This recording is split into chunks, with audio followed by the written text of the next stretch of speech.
Друзья, сегодня у нас на печном тест-драйве печь Бавария Призматик пристенно-угловая, производство Эко-Камин. Для начала посмотрим, как устроена эта печь. Печь конвективного действия.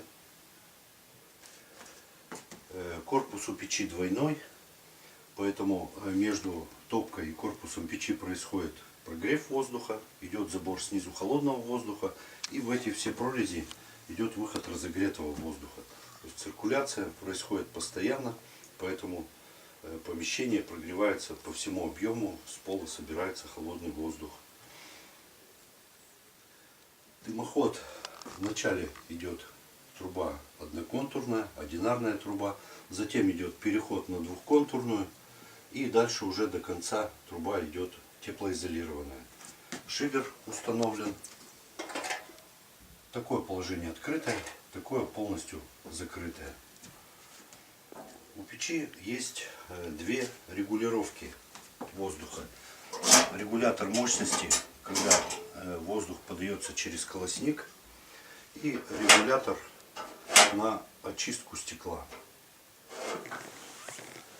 Посмотрим внутреннее устройство. Очистка стекла работает следующим образом. Когда вы открываете этот регулятор, воздух за счет тяги дымохода, внутри печи образуется разрежение, воздух за счет тяги дымохода попадает внутрь, и за счет вот этого спойлера поток воздуха изнутри вдоль стекла, как более холодный, опускается вниз, тем самым препятствует оседанию сажи на стекле. Так всегда во всех печах работает система очистки стекла. Регулятор мощности регулирует воздух, который подается через колосник на горение. Ну, вот печка уже затапливалась. Видно, что после того, как она разогреется, на футировке выгорела сажа, но в некоторых местах осталась. Печь футирована плитами, шамотными плитами. Зола удаляется следующим образом. Вот такое есть устройство, к которому подцепляется колосник. Колосник ставится в сторону, и здесь имеется съемный ящик для золы. Ну, золы здесь немного, поэтому не будем ее удалять пока. Но это нужно наличие количества золы проверять перед растопкой.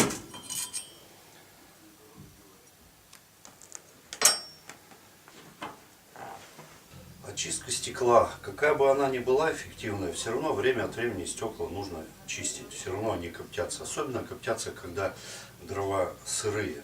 Ну, сейчас вот стекло чистое, мы его предварительно почистили. Здесь все же была некоторая сажа, присутствовала. А теперь потихонечку приступим к растопке топки. Перво-наперво нужно открыть шибер, открыть все регуляторы полностью. Сначала нужно проверить тягу. Не нужно зажигать дрова, если тяга не проверена. Проверяется очень легко зажигалкой. Приоткрывайте немножко дверь, подносите зажигалку. Если огонек тянет внутрь, значит с тягой все в порядке. Тяга есть. Теперь дрова. Влажность дров должна быть не более 20%. Потому что сырые дрова, об этом будем говорить отдельно. Но это топить сырыми дровами, это все равно, что купить 10 литров бензина и из них литров 7 вылить в землю. Вот это топка сырыми дровами. А сейчас мы померяем влажность дров. Есть у нас измеритель. Влажность дров нужно правильно мерить на свежем расколе. Вот у нас вот эта поверхность, только что накололи мы на растопку мелкие дровишки. Эта поверхность у нас внутренняя часть дров. На ней и померяем влажность. Вот такой вот измеритель влажности продается на AliExpress. Стоит недорого. В конце, в описании к ролику, я дам ссылку, где можно приобрести такой. Включается, выбирается режим, то здесь для разной древесины разный индекс должен стоять. Здесь вот индексы, может быть, плохо видно, но я потом подробнее объясню. Вот для березы выбираем индекс для березы и меряем влажность.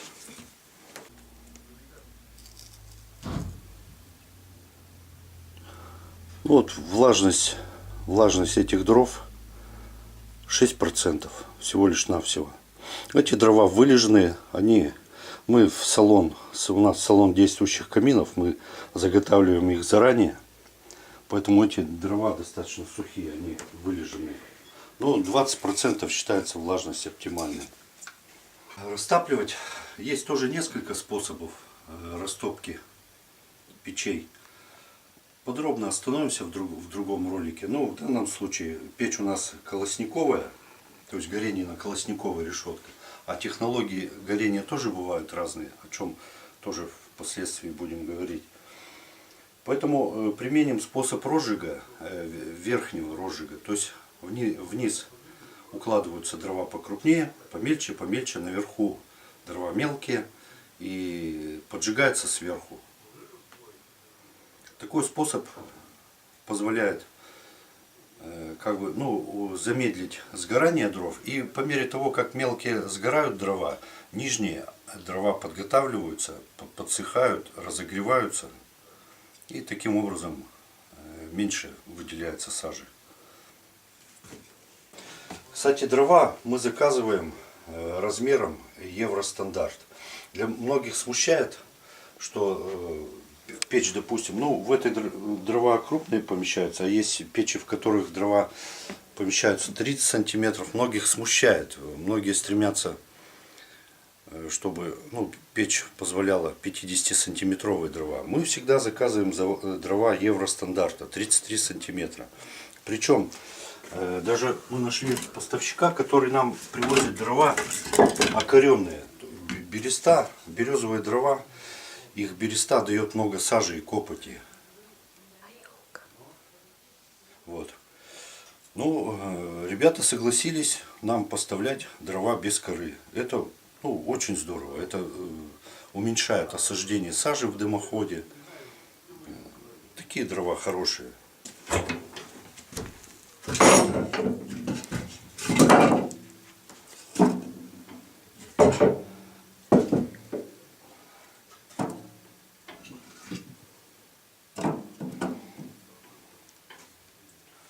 Вот одно попалось с корой, с берестой.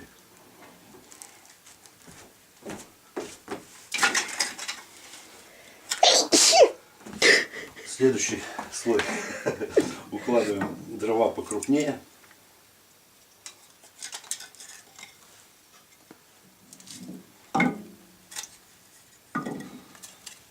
И наверх самые мелкие.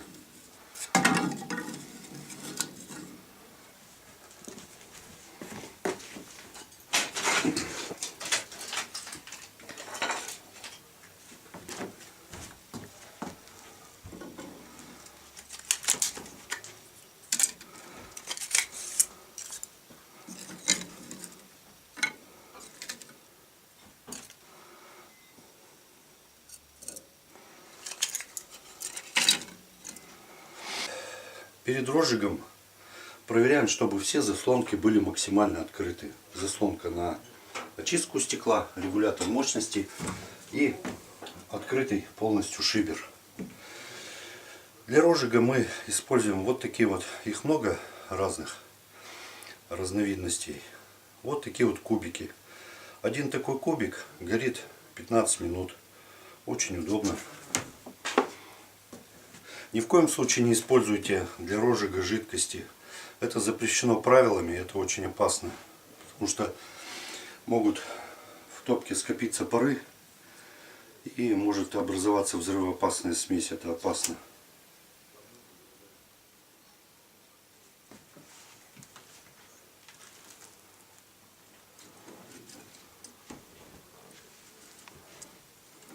Кладем этот кусочек.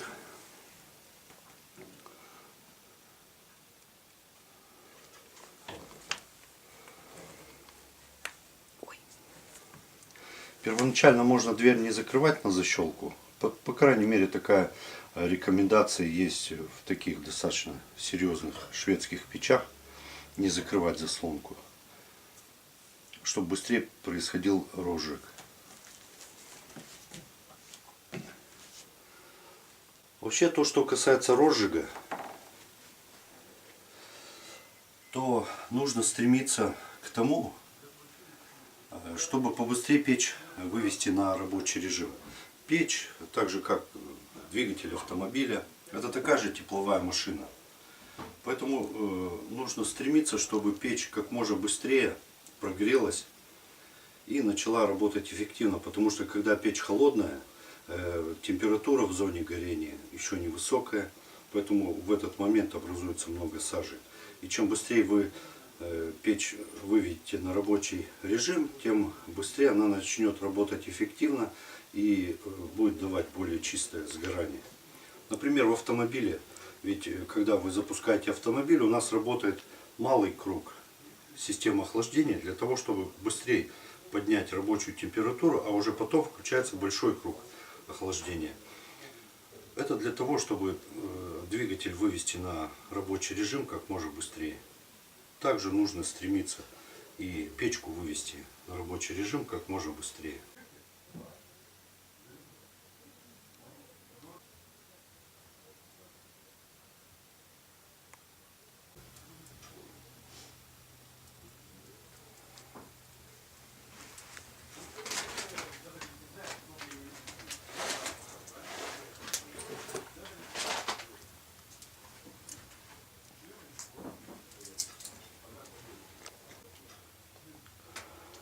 Вот дрова немножко разгорелись, но уже видно, что тяга хорошая. Воздух раздувает прямо огонь. Ну, на мой взгляд, можно немножко даже прикрыть, уменьшить тягу. Дымоход здесь, ну, высота нормальная, порядка 7 метров. Поэтому тяга хорошая, можно даже прикрыть.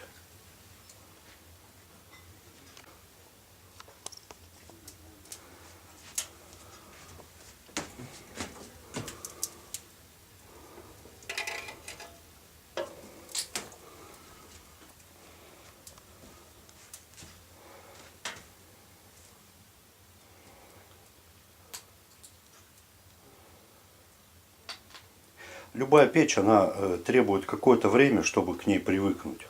И если вы купили новую печь, установили, нужно попробовать, так попробовать, эту заслонку открыть, другую открыть. Вы обязательно найдете тот способ использования печи, то соотношение подачи воздухов, ну, самый оптимальный.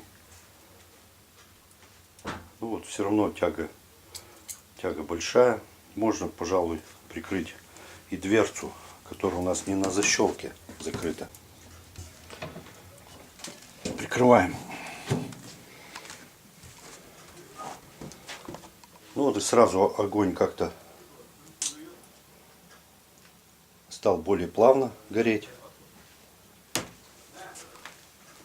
Как раз для разогрева вот такой вот режим работы, он оптимальный.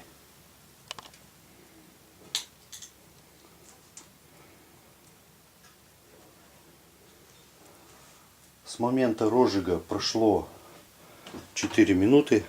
Огонь уже горит достаточно весело. Уже так приятно смотреть на этот огонек. Ну а нижние дрова тем временем подготавливаются к горению, подсыхают.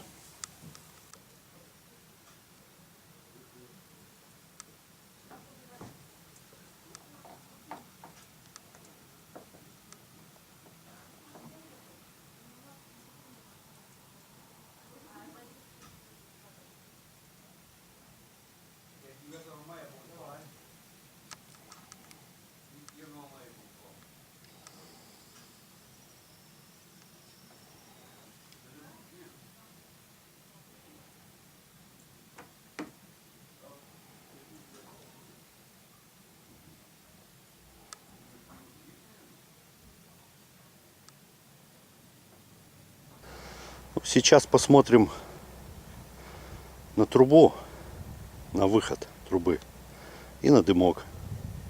Кстати, дым может многое сказать о печке.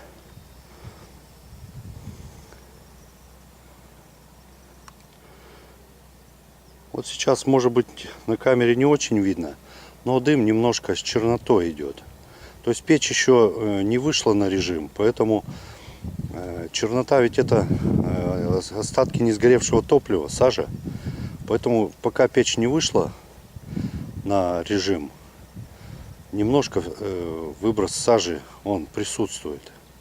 В идеале сгорание должно, после горения дров, в идеале должно выходить водяной пар и углекислый газ.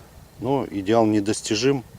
Но вообще, когда печь эффективная, дрова нормальные, когда вся система работает нормально, дыма практически в такую погоду не видно. Выходит только теплый воздух, теплый газ, а дыма совсем не видно. Бывает иногда, что он сразу же конденсируется на выходе, тогда он белого цвета дым. Но сейчас уже вот печь приближается к какому-то идеалу. Выходит уже на режим. Вот уже дымок, ну, слабо заметен. Труба идет теплоизолированная до самого конца. На конце стоит оголовок, то есть переход, и закрывает теплоизоляцию от намокания. Проход через кровлю конусный, металлический. Вот здесь вот установлена юбка, чтобы загерметизировать стык между трубой и проходником кровельным. И листом дополнительным заведена под конек. То есть, когда идет дождь, вода полностью стекает и в дом не попадает. Для примера такая же конструкция дымохода и на бане. Юбочка, зонтик. Этот дымоход уже стоит лет 5.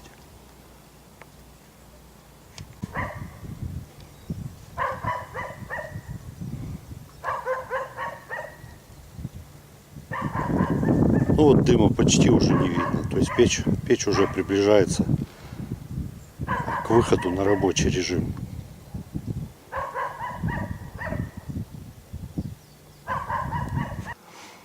Вот с момента розжига прошло 21 минута прошла. Ну, видно, как вся внутренняя футировка покрылась слоем сажи. Это нормальное явление. Потому что футировка еще не прогрелась, для этого нужно время. После того, как она прогреется, сажа вся выгорит, и она станет белой. Это происходит в любой печи, будь то и шведские самые навороченные печи, датские печи. То есть самые, которые на пике своего совершенства технического. Поэтому это вопрос времени. Вот на задней стенке, там уже снизу начинает сажа выгорать. Уже начинает очищаться футировка. Прошу минуту вашего внимания. Подпишитесь на наш канал. У нас есть много интересного и полезного для вас. Вот печь уже достаточно хорошо дает тепло. Камера не позволяет, конечно, почувствовать. Но идет мощное такое инфракрасное излучение от огня в помещении. Ну, а в таких печах современных все-таки основное тепло идет от конвекции. То есть вот эти вот все прорези, через них выходит теплый воздух. Основное тепло идет конвективное. Ну, а лучистое тепло тоже достаточно мощно греет. Жарко уже становится в помещении. Ну вот сейчас характер пламени видно, как через колосник подается большой поток воздуха, и пламя такое вот оно. И шум некоторый слышно. Оно такое суетливое как бы, высокотемпературное. Можно немножко убавить подачу воздуха. И пламя будет такое спокойное и, на мой взгляд, более красивое. Вот сейчас регулятор мощности. Убавим подачу воздуха и посмотрим, как будет меняться характер горения.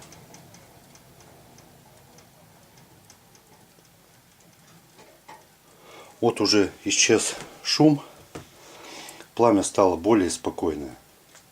Ну и мне кажется, более красивое.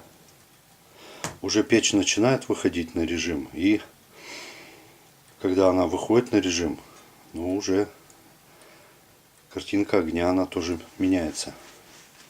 Ну вот такое пламя несколько маловато, на мой взгляд, воздуха.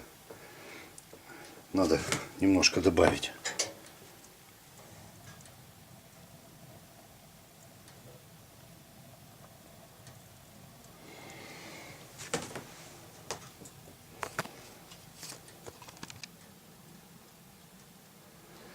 Когда вы добавляете дрова, дровам тоже нужно выйти на режим. И в этот момент разжигания дров, дрова холодные, поэтому они не могут сразу давать хорошее сжигание. Можно наблюдать, что дым стал черный. Дрова эффективно работают, вот когда они уже обуглятся, когда появляется белый такой уже налет сажи, вот тогда уже дрова, можно сказать, тоже вышли на рабочий режим. В момент, когда дрова подкладываются, нужно добавить воздуха, чтобы они побыстрее разгорелись, чтобы пройти вот это как можно быстрее отрезок времени, когда идет образование сажи и осаждение ее в дымоходе. С момента розжига прошло 35 минут, и уже можно добавить дрова. Я сейчас покажу, как это делать правильно. Ничего сложного абсолютно нет. Если резко открыть дверцу, то дым попадет в помещение, его высосет. Открывать нужно добавлять дрова следующим образом. Открываем полностью шибер, если он есть. Ну, все заслонки, регулятор мощности. Немножечко подождем, чтобы тяга увеличилась. Приоткрываем сначала небольшую щель, чтобы выровнять давление. И затем уже можно открывать и добавлять дрова.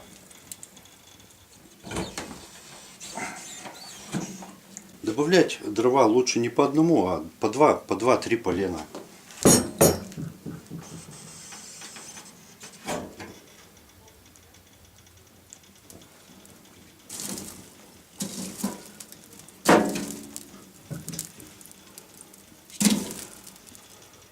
Как красиво горит. Ой, Вот это подача воздуха через колосник. Видите, какая мощная тяга, когда все заслонки открыты. Не нужно такого сильного горения допускать. С ума сойти. Поэтому прикроем шибер и прикроем подачу воздуха. Перегревать печь нельзя. Это опасно и неэффективно с точки зрения КПД печи. А на стекло? То, что там. А на стекло мы оставляем открытую, чтобы воздух все-таки отсекал сажу. Так мощно горит вообще.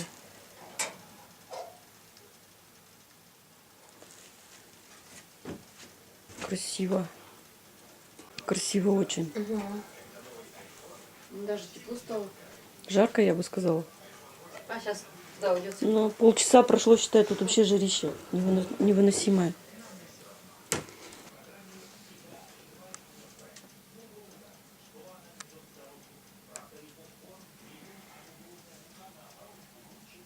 Посмотрим, как работает регулятор мощности. Это полностью открытая заслонка, а это вот полностью закрытая. То есть печь чувствительно достаточно реагирует и сразу, практически мгновенно.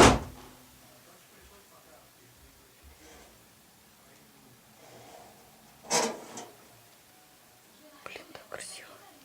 Вот так вот постепенно, если открывать, вот она практически сразу реагирует. И закрываем потихонечку. полностью закрыта. А если эту еще закрыть?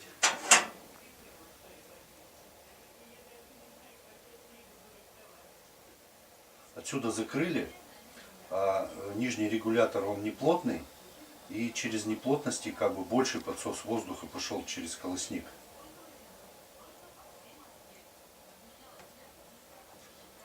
А если тут чуть приоткрыть?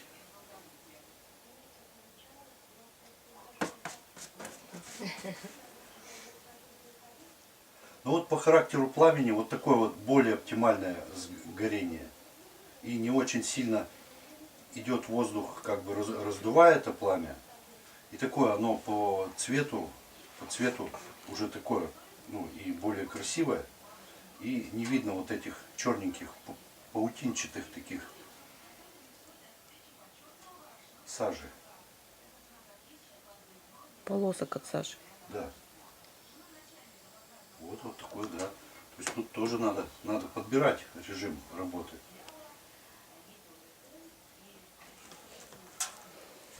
Ну а если шибер попробовать, допустим, еще открыть.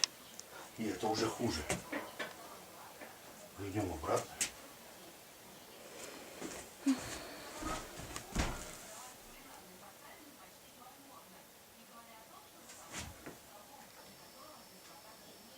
Тут полностью закрыто.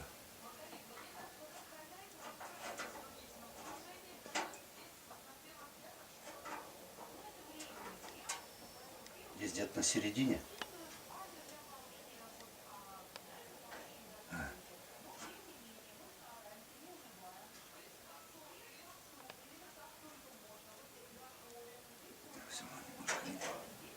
Ты увлекся.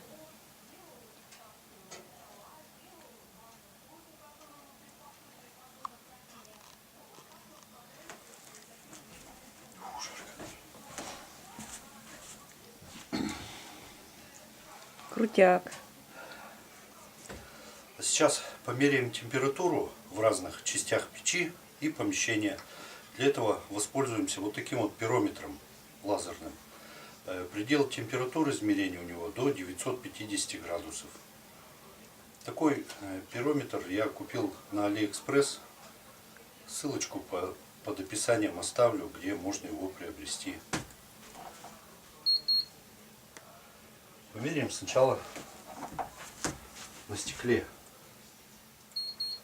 Вот на стекле 330 градусов. Затем нижняя часть. Нижняя часть, ну она сильно не нагревается. Будем считать 100 градусов, 99. Возле пола. Здесь вообще 32 градуса. Верхняя часть печи. Здесь идут конвекционные потоки, поэтому она не сильно разогревается, но тем не менее 200 градусов опасно для кожи, можно обжечься. На выходе из печи, на трубе 275 градусов. Считается эффективная работа печи, когда выход от 110 до 250, ну то есть на пределе. Желательно бы, конечно, уменьшить температуру. Как мы ее Теперь можем уменьшить? Уменьшить. Если она уже работает. Ну, так работает. Она сразу не остынет, но прикрыть немножко воздуха. Температура на наружном кожухе.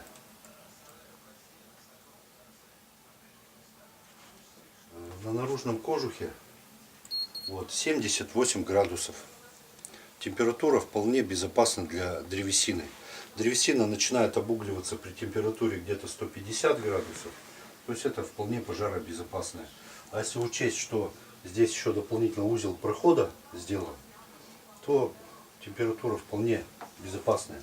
Посмотрим вот в месте привыкания листа прохода перекрытия. Ну, порядка 75 градусов. Там находится прокладка теплоизолирующая. Тоже все Безопасно. безопасно. боковые стенки.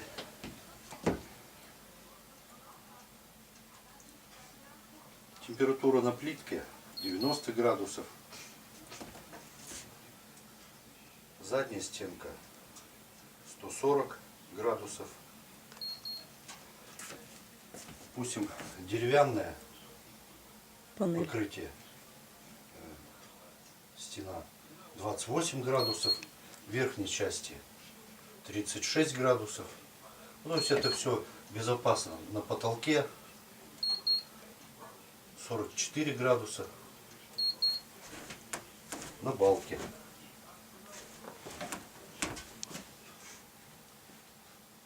53 градуса. Жарко. Задняя стенка. Камень 53 градуса. Померяем в зоне горения, померяем температуру на задней футировке. Вот она, кстати, уже очистилась. То есть задняя, вот это все очищается при температуре выше 350 градусов. То есть футировка уже прогрелась выше, чем 350 градусов. Чтобы открыть дверь, открываем регулятор мощности. Все заслонки полностью. Открываем шивер. И правильно открываем дверь. Сначала делаем маленькую щель, выравниваем давление. И плавненько открываем.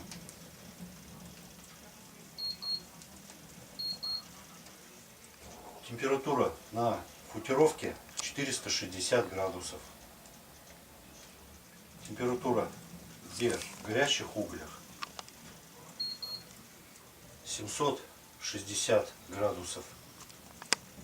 И температура, допустим, верхнего газоотбойного щита 470 градусов. Вполне нормальная температура. Ура! У нас вполне нормальная температура. Ну, кстати, на контуре 600 градусов внутри топки. Здесь Да. 470. Ну, то контура. Вот сейчас посмотрим. Дымоход уже в чердачном помещении. А внутри стоит сталь хорошего аустенитного класса толщиной 0,8 мм. Толщина теплоизоляции 50 мм. И наружный кожух из оцинковки, что вполне допустимо.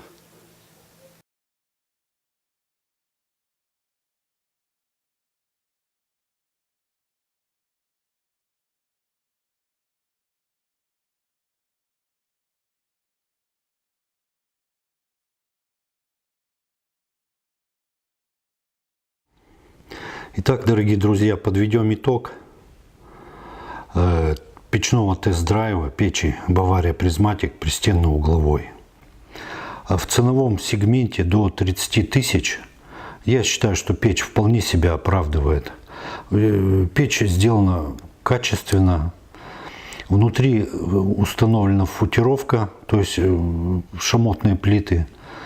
И такая печь прослужит долго. Плиты эти легко заменяемые, потому когда они, если даже выйдут из строя, их легко заменить. Вся тепловая нагрузка приходится на плиты.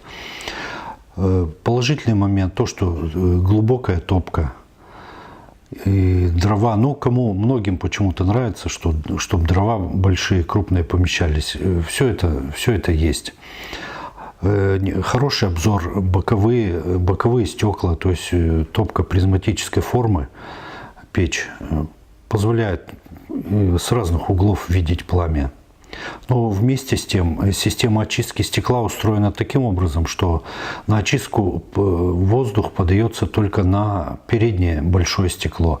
На боковых стекол очистка не предусматривается, поэтому боковые стекла быстрее начинают коптиться. Разница температур внутри топки и на выходе показывает, что все же печь, конечно же, она не дотягивает до мировых таких брендов, таких как шведская Контура, датский Хвам. Если внутри топки была температура 460 градусов, то на выходе 275 градусов. Для сравнения, у контуры внутри топки 600 градусов, на выходе не более 230 градусов. То есть разница температур вот этих, она показывает, насколько высокий КПД, насколько печь эффективно справляется.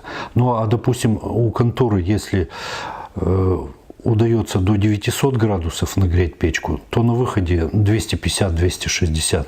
То есть тем самым это такой очень хороший показатель эффективности печи. Вот, казалось бы, работает контура, да, в топке. Вот даже сейчас, когда не очень ярко горит пламя, порядка 600 градусов внутри топки, а на выходе, ну, не больше 220.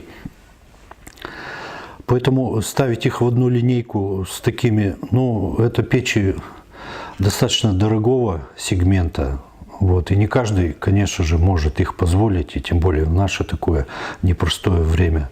Но печь все же, она для своего покупателя в своем ценовом сегменте произвела очень хорошее впечатление.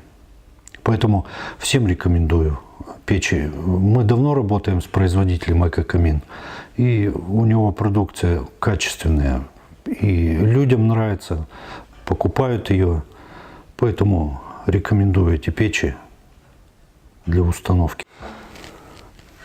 Дорогие друзья, я обещал показать те измерительные приборы, которыми мы пользуемся.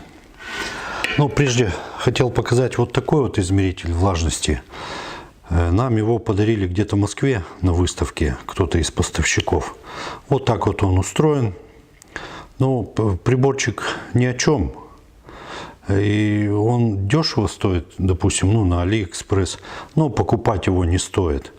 У него предел измерений, по-моему, 40% самая высокая влажность, то есть узкий предел измерения, ну, как-то он не впечатлил, и он не дает никакой картины. Так, пшикалка, ну, или ширкалка, если кому угодно.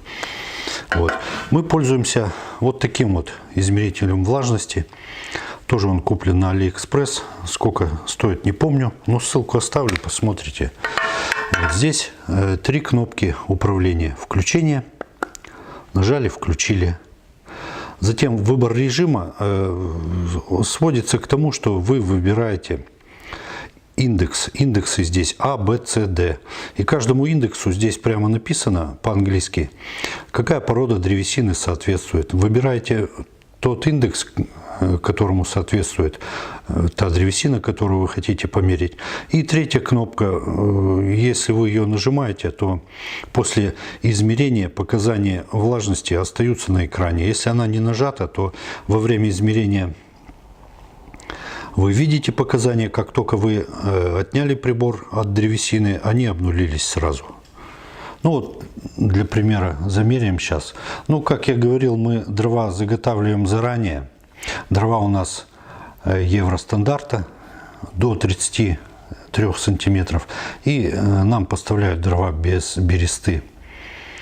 Больно уж много копоти береста дает.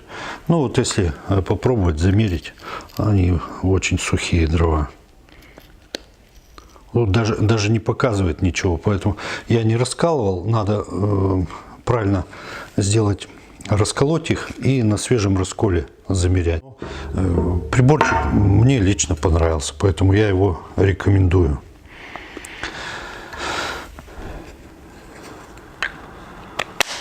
И затем пирометр, лазерный пирометр.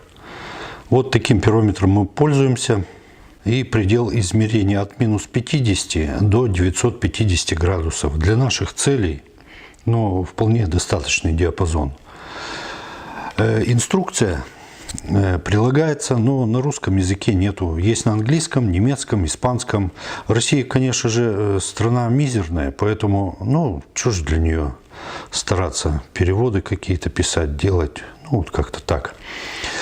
Здесь даны коэффициенты, то есть разные поверхности отражают по-разному, даны коэффициенты для каждой поверхности измерения, которые нужно, по идее, сюда завести. Но я так посмотрел, и некий средний коэффициент ввел сюда, 0,95, и больше мы не трогаем. И пользуемся, режимы эти, ничего не меняем, просто курок так называемый нажали. Все, прибор включился. Навели. Вот указатель лазерный. Ну, вот на стенке 23 градуса. Можно отключить вот этой кнопкой. Уже тогда не будет подсветки шкалы. Вот, включаем. Ну, коль мы взялись за приборчик, померяем, допустим, вот на стекле 305 градусов температура. Ну, попробуем замерить внутри топки. Она должна быть где-то около 600 градусов на футировке, на внутренней футировке. Открываем дверь правильно, добавляем полностью регулятор, чуть-чуть выравниваем давление и плавненько открываем.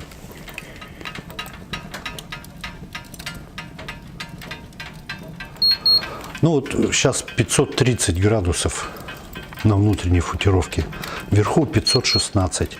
Ну до 600 не дотягивает, потому что у нас регулятор мощности был наполовину прикрыт. Ну вот 540 градусов. А внутри угли.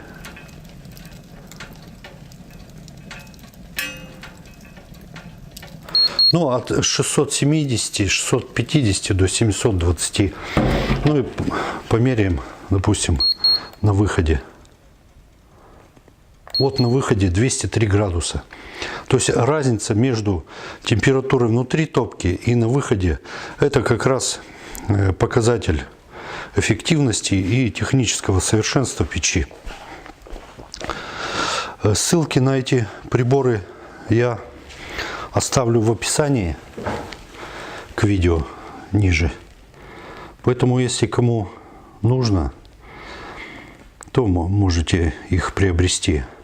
Но пирометр, он все же позволяет обследовать свою печку, особенно для бани, потому что температура в бане высокая, и там буквально остается несколько десятков градусов в иных случаях до воспламенения древесины. Поэтому ревизия, такая проверка, там, где соприкасаются детали дымохода, там изоляция, это достаточно полезно. На этом у меня все. Дорогие друзья, если у вас есть вопросы по выбору и работе печей и каминов, вы можете задать их в комментариях. Также в нашем салоне вы можете заказать понравившуюся печь или камин. Отправьте заявку в свободной форме по электронной почте. Адрес вы найдете в описании к видео. Мы вышлем вам договор и организуем доставку до вашего населенного пункта. Скидки предоставляются в обязательном порядке.